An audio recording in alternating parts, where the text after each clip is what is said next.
बिस्मिल्लाहिर्रहमानिर्रहीम। अस्सलाम वालेकुम। फोर्थ क्लास कैसे हैं स्टूडेंट्स? मैं उम्मीद करती हूँ सब ठीक होंगे। चलें बेटे उर्दू की बुक खोलें। आज हमारी इसकी आखिरी चैप्टर है इसका। ये सबक नंबर है 18 हमारी गाय। इसकी आपने रीडिंग करनी है, अल्फाज माइनिंग करने हैं, इमला के अल्फाज करने हैं। ठीक है।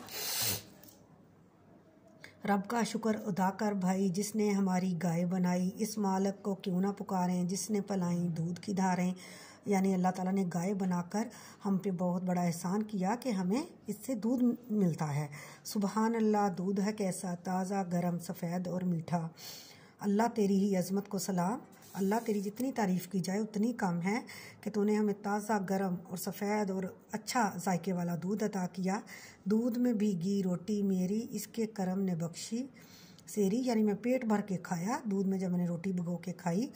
दूध दही और मीठा मस्का, कि दूध भी मिलता है, इससे दही भी मिलता है, बड़ा मज़ेदार चीज़ें मिलती हैं।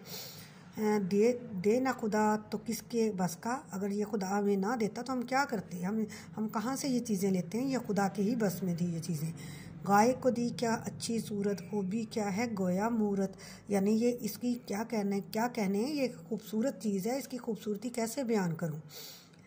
दाना धुन का भूसी चोकर, इसमें दाना डाल दो, इसको चोकर डाल दो, इसको जो मर्ज़ी छान बुरा डाल दो तो ये खा लेती है सब खुश होकर। बछड़े इसके बैल बनाए, जो इसने बच्चा दिया वो बड़ा होकर बैल बन जाता है तो वो फिर खेतों में हल चलाने के काम आता है, जो खेती के काम में आए। रब की हमदो सना कर भाई जिसने ऐसी गाय बनाई। ये इस्माइल मेरठी शायर ने लिखी है। उसने कहा कि रब का शुक्र अदा करो, उसकी हमदो सना करो कि जिसने ऐसी गाय हमें बना कर दी और हमें इससे फ़ायदा पहुंच रहा है। ठीक है, आगे हम इसका करेंगे एक्सरसाइज इसकी और इसके अल्फाज के मायने लिखेंगे। ये हैं अल्फाज के इमला के अल्फाज। मालिक, पुकारें, भूसी, खेती, बख्शी, मूरत, धारें, हमदोसना, बछड़े और भीगी। आगे हैं इसके अल्फाज के मायने। पहला लफ्ज़ है सेरी, भूख प्यास का ना रहना, यानी फुल पेट भर कर खाना। खेती काश्तकारी, धार माया चीज़ के बहने की तार या कतार, जो दूध की धार निकलती है। भूसी, छान, चोकर।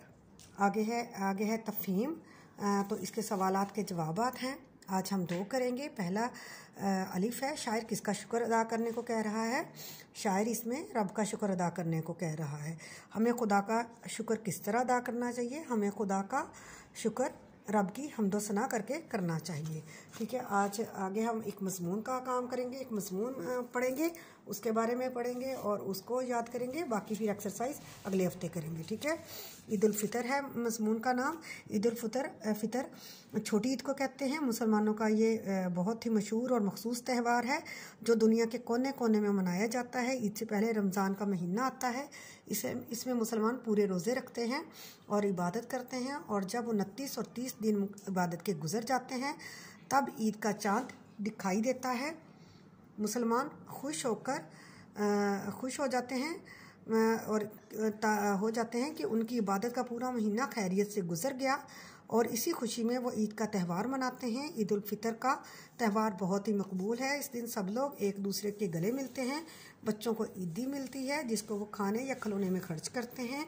हर मुसलमान पर गरीबों और मिस्कीनों की मदद करना फ़र्ज़ है। शहरों में ईद का मेला लगता है। इस मेले में बच्चे बड़े सब जाते हैं।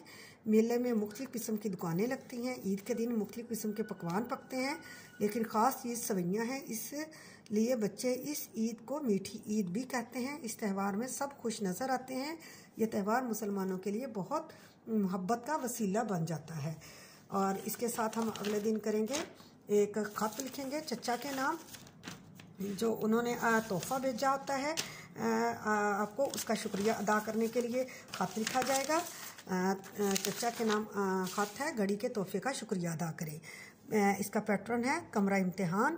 तारीख़ लिखनी है 1 जनवरी 2021। प्यारे चचा जान, अस्सलाम वालेकुम। हम सब खैरियत से हैं और आपकी खैरियत नेक मतलूब है। मेरी सालगिरह पर आपने जो कीमती घड़ी तोहफ़ा के तौर पर भेजी है वो बहुत खूबसूरत है। मुझे इम्तिहानों में घड़ी की बहुत ज़रूरत थी। यह घड़ी मुझे हमेशा आपकी याद दिलाती रहेगी। इतना खूबसूरत और कीमती तोहफ़ा भेजने पर आपका बहुत बहुत शुक्रिया। मेरी तरफ़ से चची जान को सलाम। वस्सलाम, आपका प्यारा भतीजा मोहम्मद अहमद। ठीक है बेटे, हमारा ये तकरीबन सिलेबस कंप्लीट होने वाला है। आपने इसको साथ का साथ अच्छी तरह से याद करना है और लिख के देखना है। ओके जी, अल्लाह हाफिज़।